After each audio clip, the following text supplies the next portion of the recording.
या दिवसासाठी आम्ही सगळे समाजचे लोकांनी जे प्रयत्न केले होते, लोकांनी जे विश्वास दाखवला होता एमआयएम पक्षावर, 33 कॉर्पोरेटर्स निवडून आले होते आणि आज हे विरोधी पक्ष नेत्याचा बहुमान आम्हाला मिळालेला आहे. समीर साजिद बिल्डर अनेक वर्षापासून आमचे एक सक्रिय कार्यकर्ते होते. खूप त्यांनी मजलिससाठी एमआयएम साठी परिश्रम घेतलेले होते आणि त्यांना हे संधी देण्यात आलेली आहे. आमची अपेक्षा हे आहे की सर्व 33 कॉर्पोरेटर्स जे आहे ते आता आपल्या शहराच्या विकासासाठी कटिबद्ध राहील आणि जे आम्ही लोकांनी आमच्यावर विश्वास दाखवलेला आहे त्याच्यावर ते खरे उतरतील.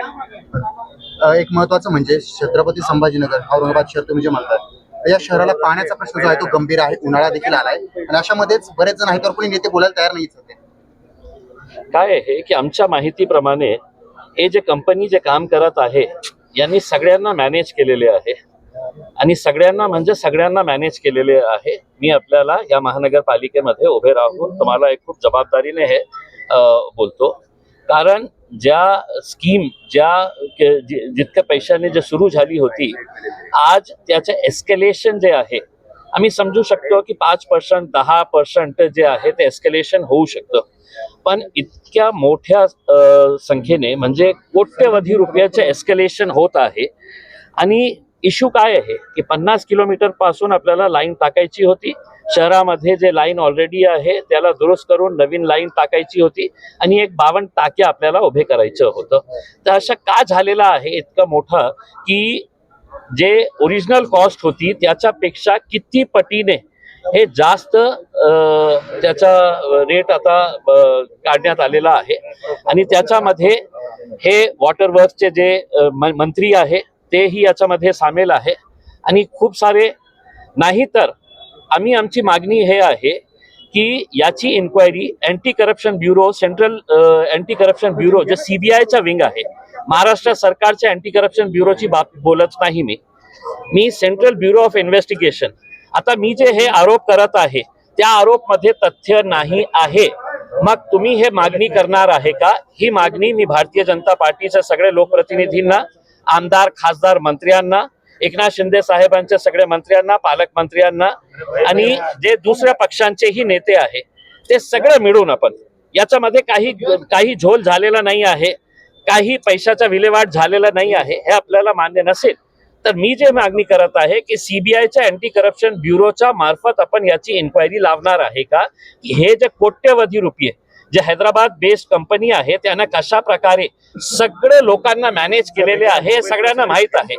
म्हणून आता तुम्ही मला उत्तर देण्याच्या ऐवजी तुम्ही हे सांगायला पाहिजे की इम्तियाज जलीलने जे मागणी केलेली आहे ते महापौरालाही मान्य असेल, ते सगळ्या मंत्र्यांना, आमदार, खासदारांनाही मान्य असणार आहे की हो आपण याची चौकशी लावू. आणि चौकशी कोणत्या स्टेट एजन्सी मार्फत नाही, कारण स्टेटचे खूप सारे मंत्री लोक याच्यामध्ये इन्व्हॉल्व आहे आणि वॉटर वर्क्सचे जे मंत्री आहे त्यांनी तर खूप पैसे याच्यातून कमावलेले आहे. नाही तर मी तुम्हाला जे बोलत आहे तुम्ही हे मागणी करा की याची इन्क्वायरी लावा. मी खोटं ठरलं तर माझ्यावर कारवाई करा. महाराष्ट्र सरकार जो है गाँव का इन्वेस्टमेंट हो या दूसरे कई करोड़ों के, हजारों के इन्वेस्टमेंट की बात कर रही है यहाँ पे, लेकिन बेरोजगारी का जो आंकड़ा है वो कंटिन्यू बढ़ता जा रहा है. देखिए ये डिवोर्स जो है ये कायदा आणण्यासंदर्भात ना आम्ही स्वागत करेल त्याचं. बरं, आम्ही स्वागत करेल. तुम्ही कायदा कशासाठी आणणार आहे की बळजबरीने कोणी लग्न करू शकत नाही याचं आम्हीही समर्थन करणार आहे, पण तुम्ही प्रेम करण्यासाठी थांबवणार आहे का कायदे आणून? की कोणताही मुला कोणत्याही जातीचा असेल तर ती कोणत्याही जातीच्या मुलीसोबत ते प्रेम करू शकत नाही. आणि समजा इंटरकास्ट ते त्यांचं प्रेम झालं आणि त्याच्या नंतर ते लग्न करत आहे, स्वखुशीने लग्न करत आहे, तर जगातला कोणत्याही कायदा त्यांना थांबवू शकत नाही.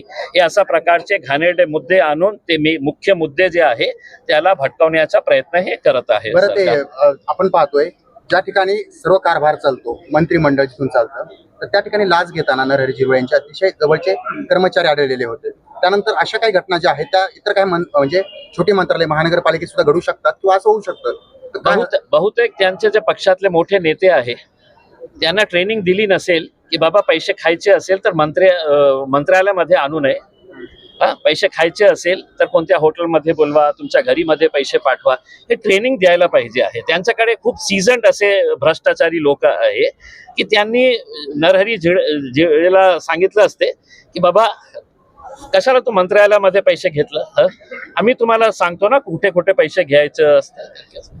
तर आम्हाला काही आश्चर्य वाटत नाही आहे. एक बिचारा पकडलेला आहे, सगळे लोक तसेच आहे. हे अर्थसंकल्पीय अधिवेशन होते, त्याच्यातून तुम्हाला काय अपेक्षा आहेत सरकार? हे काय आहे की दुर्दैव हे आहे की हे अर्थसंकल्प जे आहे अजितदादा दरवर्षी ते प्रस्तुत करायचे, आज ते नाही आहे. महाराष्ट्र सरकारला आम्हाला एकच प्रश्न विचारायचे आहे की तुम्ही अर्थसंकल्पामध्ये मोठे मोठे आकडे सांगणार आहे, तुम्ही आम्हाला हे सांगा की महाराष्ट्रावर कर्जाचा बोजा किती आहे, आणि हे जे लाडली बहीण किंवा तुमचा जे लाड सुरू आहे फक्त मतांसाठी, मतांच्या लालसासाठी तुम्ही हे सगळं जे लाड करत आहे त्याचा बोजा महाराष्ट्राची जे ट्रेजरी आहे, महाराष्ट्राचे जे बँक बॅलन्स आहे त्याच्यावर किती परिणाम होत आहे याचा आकडे तुम्ही दाखवा.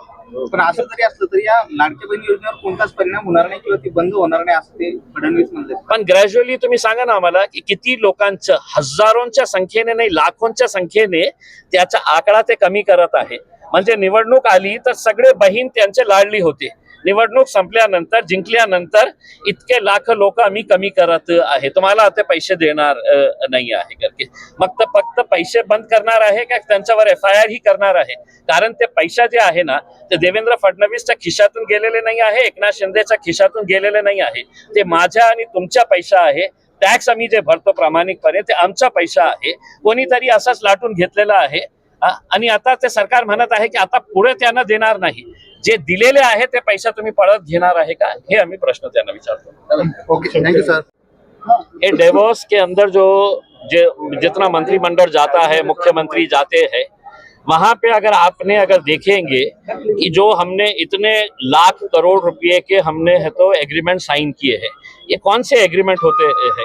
जो एक कंपनी ऑलरेडी एस्टेब्लिश है, उन्हें अपना कुछ एक्सपांशन करने का है तो वो आप यहाँ पे भी कर सकते हैं, लेकिन सिर्फ वहां पर जाकर ये दिखाने की कोशिश की जाती है कि महाराष्ट्र के अंदर इससे पहले भी डेवोस तो हर साल जाते हैं, आज से 5 साल 10 साल पहले जो डेवोस के अंदर जो एग्रीमेंट हुए थे कितने एग्जीक्यूट हुए हैं करके इसकी जानकारी हम हुकूमत से मांगना चाहते हैं. वरना बोलने के लिए तो आंकड़े आप बहुत बड़े बड़े बता देते हैं कि इतने लाख करोड़ रुपए का इन्वेस्टमेंट हम लेके आए हैं करके, लेकिन हकीकत में जो एस्टेब्लिश इंडस्ट्रीज है जिसका आप MOU यहाँ पे कर सकते हैं, जो लोकल की इंडस्ट्री है उसको आप डेवोस में लेके जा रहे हैं. समझ लीजिएगा, एक स्थानिक इंडस्ट्री का जिसका आप एग्रीमेंट है तो यहाँ पे कर सकते हैं, लेकिन उसको आप प्लेन का टिकट देके है तो डेवोस लेके जा रहे हैं और कह रहे हैं कि अब तुम्हारा एग्रीमेंट, हम दोनों का एग्रीमेंट जो है हम वहाँ पे बैठ के करेंगे ताकि हम दिखा सके कि हमने इतने इतने लाख करोड़ रुपए के इन्वेस्टमेंट लाए. जलील सर, महायुती सरकार जे आहे ते एक हालचाल करते, म्हणजे